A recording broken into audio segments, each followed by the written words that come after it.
The forces of good march on Mount Doom in today's Dawnless Days total war battle for you today, and they are facing off against a coalition of evil forces as well. And yeah, we have some unlikely characters in today's battle, you know, storming Mount Doom. These guys, you know, you'd expect to be busy elsewhere, maybe in the north. The Dorwinian and the Iron Hills have mustered to come south, along with the elves of Lothlorien. The only sort of, you know, usual character you expect to see maybe, you know, storming Mount Doom is Gondor on the forces of good side. So yeah, these are the four players on this side, and then on the like evil side, I guess the defender side, as they defend the Mount Doom, we have Dunland here as general, as champion Reavers, really getting really close here with their wolfskin riders there, and then along with Dunland, we also have Dol Guldur, we also have Isengard out on that flank over there.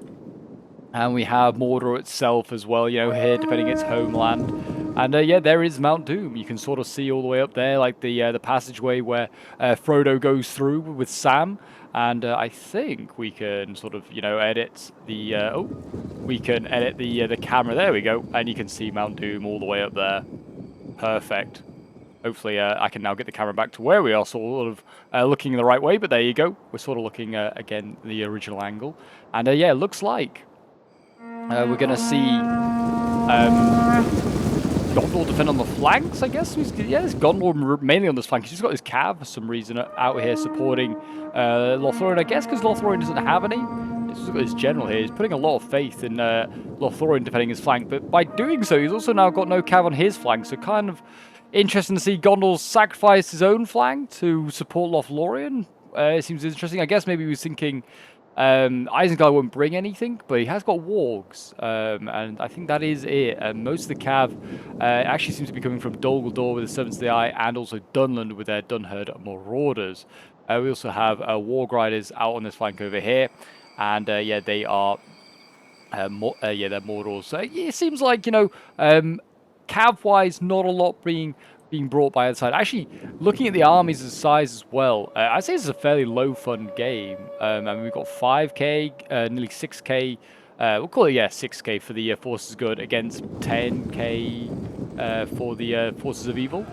Yeah, it should be an interesting one to see how this one goes down. I mean, Mordor Bow Rabble being brought, that's the typical sort of, like, you know, cheap option for Forces of Evil to bring, and it usually works 9 times out of 10. Reason we're having a bit of a lag spike there. I do not know why. It just did not seem to it just seemed to be maybe, I don't know, the attack orders been giving. I really do not know. But yeah, they're shooting at Peregrine Marines, a good target to aim for, though they are in shield wall and they're looking head on to the orcs. Might want a side shot, but they are medium tier infantry, so pretty easy to focus down and kill. And they also have those all important javies, which can do a lot of damage to orcs and other stuff. Dunland looks like they're bringing a lot of shock, so it looks like they're probably going to play quite a slow game, wanting to focus down with their archers before setting in their shock army, because they haven't got really anything else to protect themselves from bows, and they're going up against the elves. Seems like a bad matchup for Dunland, that's for sure. Is this all Mordor over here? Yeah, it looks like this is all Orc Rabble. It's a very dark map is Mordor, so hopefully you can see stuff. But yeah, there are a throng here, and it's also at night as well. I don't like the pick playing it at night. It's already a dark map when you're playing on it in the light, I feel. But anyway, and here we go. We've got Mirkwood trackers already focusing down the dwarves here. Iron Hill crossbows, yeah, get focused down a little bit. These guys can't arc, but they just don't have the same range as those Mirkwood trackers. And yeah, the archer fire coming in here from all these bow rabble and like Mirkwood trackers is starting to take effect as the Peregrine Marines are starting to drop. Penethgillen spears as well, also getting focused down a little bit. Gondor trying to respond with his also like sort of cheap archers in the Blackroot Vale archers. I just focus down Blackroot Vale archers. It seems like Gondor doesn't have enough. He's brought Amphlas coast levies bizarrely, and he has got, yeah, Blackroot Vale archers actually going out, yeah, from behind their protective line. They are getting focused down now. Good to see, yeah, that Isengard is doing this. This is definitely what should be being done. And Dunland actually got a pretty good charge off there. We kind of missed it, but charging onto the Iron Hill Warriors here. That was not a bad charge, and got away with no losses by the looks of it. They don't hurt. Marauders took a few, but yeah, the general not so bad. That's good to see. That's because the crossbow's been forced back, so they can't shoot the cav, and they've done a really good job there, sort of charging him. It looks like, you know, Lothlorien's going to sort of dig in and just use his superior firepower to try and blast Dunland out. I mean, it's not a bad idea. It looks like he's got, yeah, 4 archers who's hitting those caps. Looks like over here, Dorwinian going to now dictate this right-hand flank. It's not a bad idea. He's brought some cab, which is going to be much needed. And Gondor has finally got his cab back to this left-hand side here. So they finally sorted out their cav issue, having cav on the flanks now. Mordor Bow Rabble is looking like it's going to be the first to wave, though, even though they've been focusing down Gondor's units. And you can see this one got pretty low with this Black Root Vale Archer here. Couldn't quite kill it off. So yeah, looks like the Bow Rabble could be first to go soon. But they are taking a lot of these Pelargir Marines down with them. This unit has just stood here and absorbed this. There's not much else Gondor can do, but yeah, what a waste of this unit, really. I mean, it's not on the player. He can't really go forwards because they'll just retreat. And he can't go backwards because he'll just get shot from retreating even more. But yeah, not a good situation to be in at all as a Gondorian, just standing here, absorbing. I mean, they're going, yeah, yeah, and getting, and throwing insults, as you can hear there, but they're getting blasted. They should not be cheering, that is for sure. It looks like the first assault is about to start as well. It looks like Mordor is going in. He's going to charge in with his pillagers here, and he's going in after these Watchers of Fenris Gondra. And actually got broken up there by Avari, I think these are Avari warriors, aren't they, in there? Yeah, it's getting broken up by those. We've got Cav as well going in here. And they are trying to clash, and there you go, the men of Dorwinian doing their best. So yeah, elves are available in the Dorwinian roster, which is very, very cool. They're technically like dark elves, I think, the Avari. Oh my gosh, talking about elves, look at that, the Galadon Archers getting absolutely focused down. Looks like the elves getting focused down by both Dunland and also Mordor. A lot of D's going on in this one. Dorwinian, Dol Guldur, and Dunland. And even Dol Amroth, apparently. But there you go, Dol Guldur going in, clashing, beating those Iron Hill warriors, doing a very good job. Someone was saying that Dol Guldur blades are really good in my previous video. I still feel like the jury's out, but they seem to be wrecking these Iron Hill warriors. But these guys are a lot weaker than like Erebor Axe warriors. They're not like, they're good, but they're not like insane. These Dwarvish warriors. They're holding the line for now. They're going to need support though, and they're getting charged as well by Guldur Glaives, which is not helping the situation. But yeah, in a one-on-one, these Iron Hill warriors seem like they are struggling quite a lot. But they did get charged by Cav. Coastal Levies coming forward here, I think, trying to jabby the pikes. They're taking a lot of fire anyway of the pikes. It looks like from archers. And now going in, and Mordor is also losing, and Isengard is losing, and Berserkers here get focused down. Yeah, the Berserkers clashing with Gondor down here.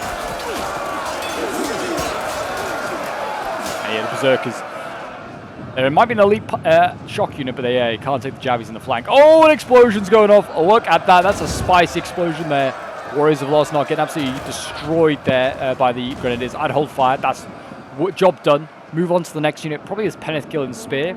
Though they are getting focused down. I think just send them in while you can. I mean, it does seem like they're maybe shooting Berserkers, actually. They're not shooting the Grenadiers. The Grenadiers might get a free pass here.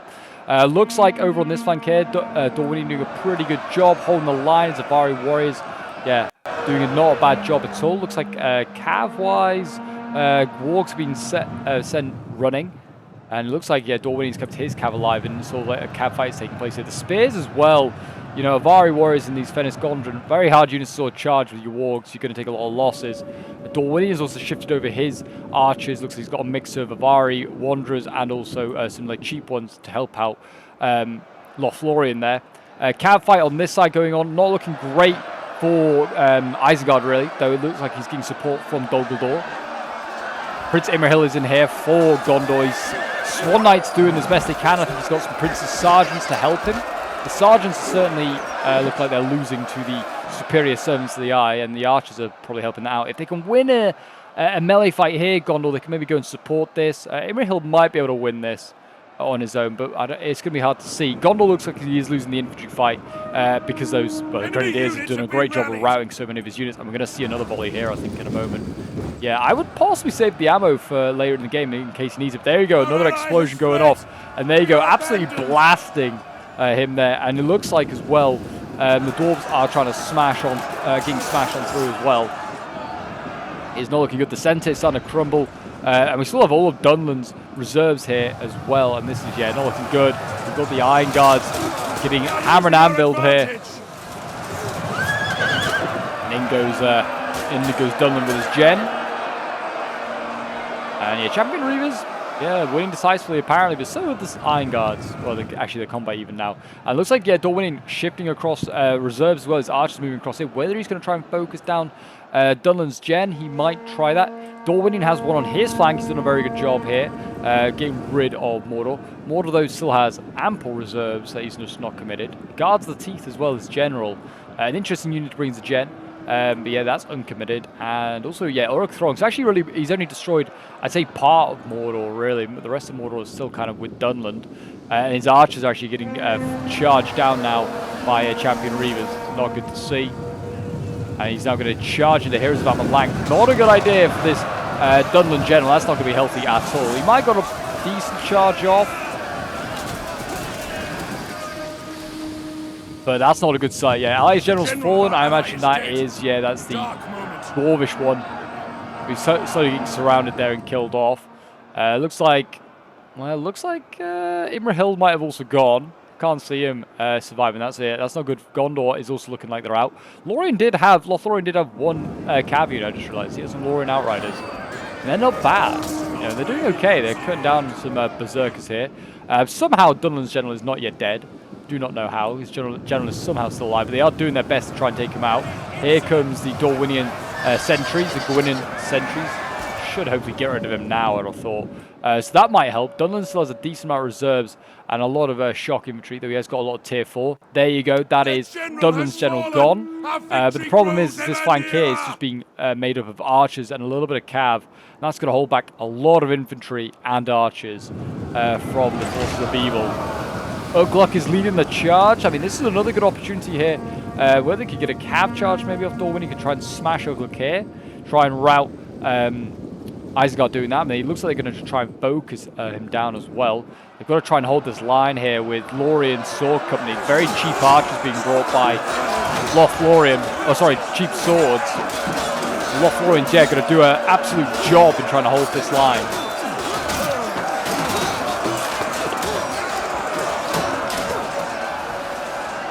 And you can see the Blood Avengers now getting around behind. We've got Amarok Sentinels in here as well, which are a bit better. Looks like Ugluk's just going to fall back. I was going to say he could get charged by the Gwynedd sentries, but it maybe left it a little bit too late now. The Sons of the Eye are arriving. They're going to try for Ugluk. No, they're not. They're going to go for Berserkers instead. They are trying to focus down the Sons of the Eye. It's not a bad idea. They're going to get a bit of a charge off, but Ugluk is now going to get a charge into the Gwynedd sentries. He's trying to get out of there. Might have been a little bit of a pull through there to get out of danger there from the Gwynedd sentries. Now Dorwinian is dealing with the rest of Mordor on this side here. He's got his cheap spears and his, it looks like his more elite elves trying to do their bit. But they're holding on against a lot of Uruk Throng there and archers. And the sentries collapse. Well, what is now the new sentries collapsing. The elves are just getting absolutely pounded here by archer fire. Galaton archers in a real old bad spot. It's going to ask a lot here of Dorwinian to somehow pull this one off on their own, pretty much. He's doing his best. He's trying to harass the enemy with his archers. Not a bad idea. Looks like I think one of the Gwynedd sentries has been routed. There's just one left, and that's now contending with the Servants of the Eye.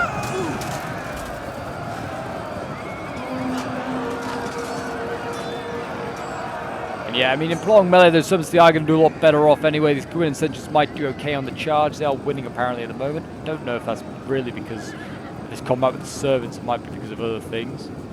They are wavering as well. They are probably going to go quality-wise. They're just, yeah, out-qualitied by the Dol Guldur Cav here.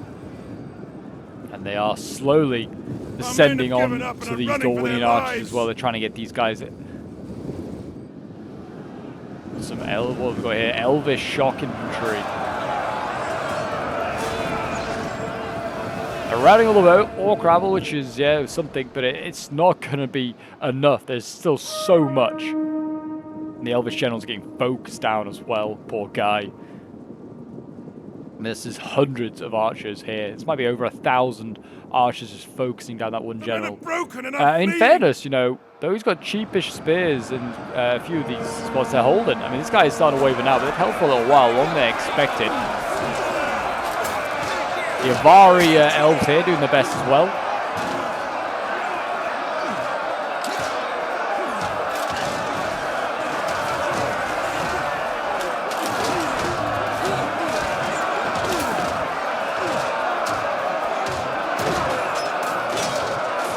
There you go, Uruk Throng, and finally defeated that cheap military type unit there for Dorwinion.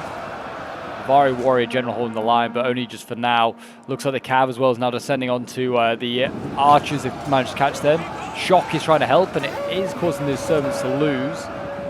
It looks like all bow rabbles is getting in there. I think they're just trying to master out things now, which I don't blame them. There's a few Gondor and also Lothlorien units in there will just sort of mash out. I guess they must have just got Lothlorien's gen as well, where they focused him down, or they might have killed him to a man here, actually. I think, yeah. Looks like they just annihilate that poor unit. See, actually, a Lothlorien elf there. He's looking a bit rough. Our men have rallied. But yeah, Dorwinion holding on. His archers are falling back on his own line. We've got some, Dunham Marauders. They're either going to go for hammer and anvils or the easier kill. Go for the archers. Then go the Raiders of Dunland.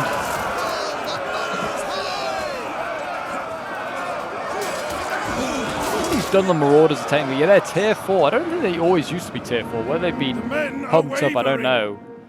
I think they might have been. Our men are breaking off. And they, I think we're going to see a mass round. These Avari Wanderers are pretty good. They are, I think, tier 3 or 4.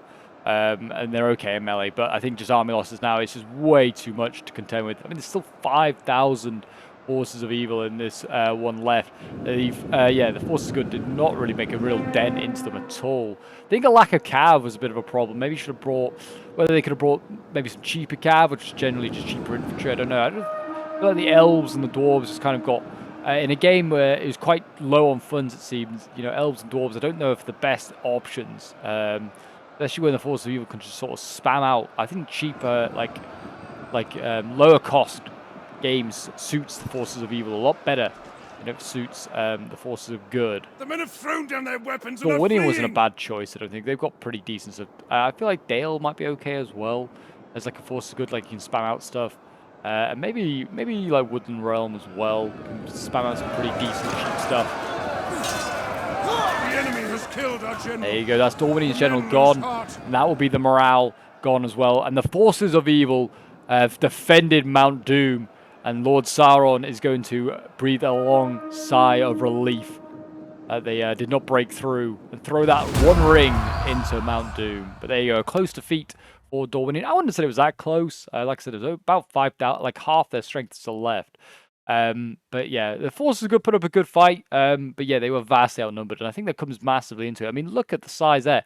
Era has 4,300. That's like more than Dorwinion, Lothlorien, and Iron Hills had combined, I think. It's insane amounts of troops there. But yeah, we'll have a quick look at some of the end results. Donald Trump or Bane was playing as Dorwinion, so thank you very much for sending this one in, Bane. It's much appreciated. He got some huge kills, in fairness. I mean, I think that is just because of like the disparity in like how big the armies were. I mean, 480 kills of the Avari warriors here, 196 with his cheap spears is very good as well.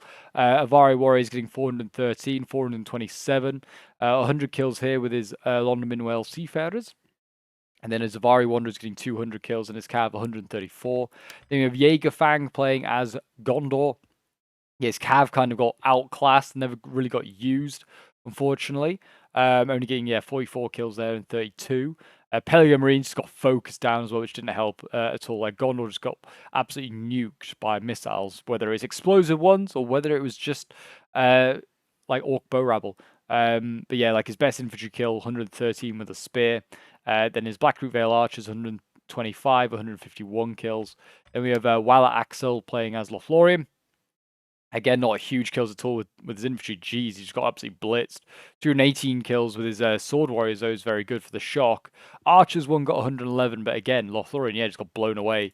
Then Donovan playing as the Iron Hills, 151 kills with the Iron Guards, 134 kills with the Manic Warriors, 117 with the Karnan Hunters. It's not too bad, but yeah, everything else kind of just got blown away, really. And then we have Nikki playing as the Dunland Tribes, 129 kills with his Champion Reavers here.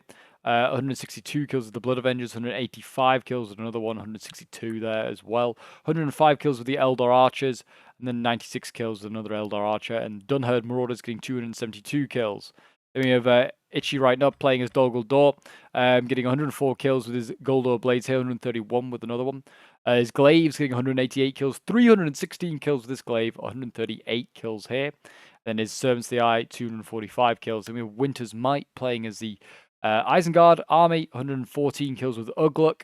His Berserkers, 241 kills, 181 kills. And then his Half-Orc Spears, 141 kills, 117. And the Archers did very well, focusing down poor Gondor, 119, 120, 240, sorry. And then his Grenadiers getting 329 kills. And then we have Era playing as Mordor. His Uruk Throng here getting 113 kills. His Archers 69 kills, and then like his Wargs getting 52. He had probably the biggest resistance fighting Dorwinion. He got most of his army beaten up, but yeah, did his job, held the line, and just made himself a pain for Dorwinion so he can help elsewhere. I think maybe the forces are good. Maybe because United tightened up their formation a bit more and tried to do that rather than fight on such a long stretched out line, which benefited the forces of evil a lot more. But there you go, guys. That is today's Dawnless Days battle. It's a quick one, but I do like to show off the odd land battle. I think it makes for a bit more high intense or replays. And also you see different tactics being used to what you see typically in a siege battle. You see more cav being used to greater effect quite often, but not so much in this one. But there you go. I hope you did enjoy. If you want to see more Dawnless Days on the channel, do check out the videos appearing on your screen. Make sure you like, you subscribe, you hit the notification bell, all that shenanigans. And if you've got any great replays you want to send in, do send them into my Discord. The link is down below. And yeah, until next time, I'll see you folks in the next one.